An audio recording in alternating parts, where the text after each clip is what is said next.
अस्सलाम वालेकुम, मैं हूं मलिक अब्दुर्रहमान और मैं अपने यूट्यूब के चैनल पर तमाम नाज़रीन को खुशामदीद कहता हूं। पाकिस्तान के मायनाज साबका कप्तान और wicket keeper batsman Mohsin Khan के बेटे आजम खान को फलस्तीन का झंडा बैट पर लगाकर खेलने की वजह से पीसीबी की तरफ से जो 50% मैच फीस का हिस्सा जो है वो जुर्माने के तौर पर अदा करने के लिए कहा गया था, उनको सजा दी गई थी। उस सजा को लोगों के शदीद दबाव के बाद जो है वो पीसीबी मुआफ कर दिया है। और आपने पाकिस्तान क्रिकेट में जितनी अंधेर नगरी है इतनी आपने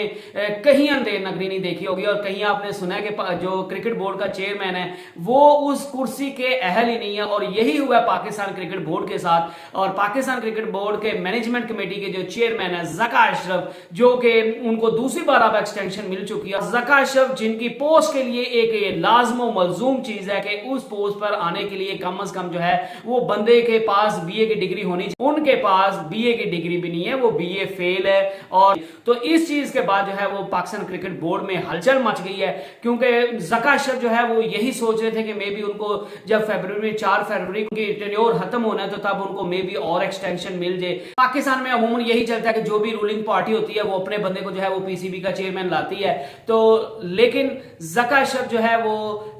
वो पाकिस्तान क्रिकेट बोर्ड के लॉन्गर टर्म के लिए चेयरमैन बनना चाहते थे, लेकिन अब उनकी इन ख्वाहिशात को जो है वो बड़ा धचका लगा है, क्योंकि उनकी बीए की डिग्री जो है वो जाली निकल आई है और वो बीए पास नहीं है, उनके पास बीए की डिग्री नहीं है। और अब जो है वो ज़का अशरफ का कैरियर जो है वो खतरे में पड़ गया है और किसी भी वक्त उनको हटाया जा सकता है उनकी सीट पर और उनकी जगह पे नया चेयरमैन लाया जा सकता है। और मोस्ट प्रॉबेबली जो है वो नजम सेठी ही होंगे, क्योंकि जिस तरह मुस्लिम लीग नवाज का जो है वो आजकल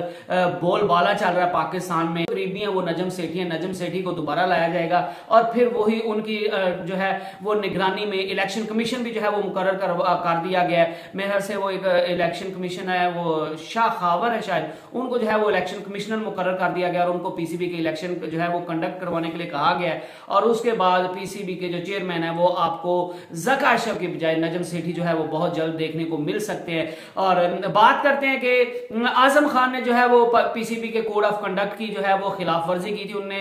पाकिस्तान का नेशनल T20 डोमेस्टिक कप हो रहा है, उसमें उनने बैटिंग के दौरान जो है वो फलस्तीन का झंडा अपने बैट पर लगाया था और पीसीबी की तरफ से ये बताया गया था कि उनको अंपायर्स की तरफ से मना भी किया गया, उनको वार्निंग भी दी गई, लेकिन इसके बावजूद उनने वो झंडा जो है वो बैट से हटाया नहीं है और वो उसी जो है वो स्टिकर के साथ खेलते रहे, जो कि पीसीबी के कोड ऑफ कंडक्ट के खिलाफ वर्जी है। और पीसीबी ने इसी कोड ऑफ कंडक्ट की खिलाफ वर्जी की पदाश में जो है वो आजम खान को वार्निंग देने के बावजूद उनने जो पीसीबी की बात नहीं मानी, अंपायर्स की बात नहीं मानी, तो उनको मैच फीस का 50% जो है वो जुर्माना अदा करने का जो है वो सजा सुनाई थी। लेकिन अब जो है वो लोगों की ट्रोलिंग के बाद, क्योंकि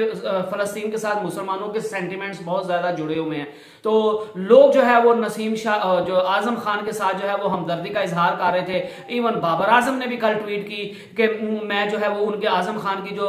फलस्तीन के लोगों के साथ जो रिस्पेक्ट है, उनके साथ जो अटैचमेंट है, मैं उस चीज की जो है वो रिस्पेक्ट करता हूं। और ये हर खिलाड़ी का जो है वो अपना जो है वो काम है कि वो किस चीज को सपोर्ट करता है और किस चीज को सपोर्ट नहीं करता, तो आप किसी को इजहार राय से जो है वो मना नहीं कर सकते। लिहाजा बाबर आजम ने भी आजम खान के स्टैंड को सपोर्ट किया था। लोग जो है वो फलस्तीन के साथ वैसे उनके सेंटिमेंट्स जुड़े हुए हैं, तो लोगों ने पीसीबी को जो है वो लिटरली गालियां देना शुरू कर दी कि ये जो है वो गद्दार है, ये मुसलमानों के खिलाफ है, ये बस बातें करते हैं कि हम फलस्तीन के साथ हमदर्दी रखते हैं, लेकिन अदरवाइज एक बंदे ने बैट पर स्टिकर लगाया तो इन्हें उसको जुर्माना कर दिया। लोग जो है वो आजम खान के साथ भी हमदर्दी का इजहार कर रहे थे। तो आज पीसीबी ने लोगों के जज्बात को देखते हुए, लोगों के जो है वो तेवर देखते हुए, ट्रोलिंग को जो है वो देखते हुए पीसीबी ने आज प्रेस कॉन्फ्रेंस रिलीज की, जिसमें उन्होंने कहा कि हमने जो आजम खान ने जो है वो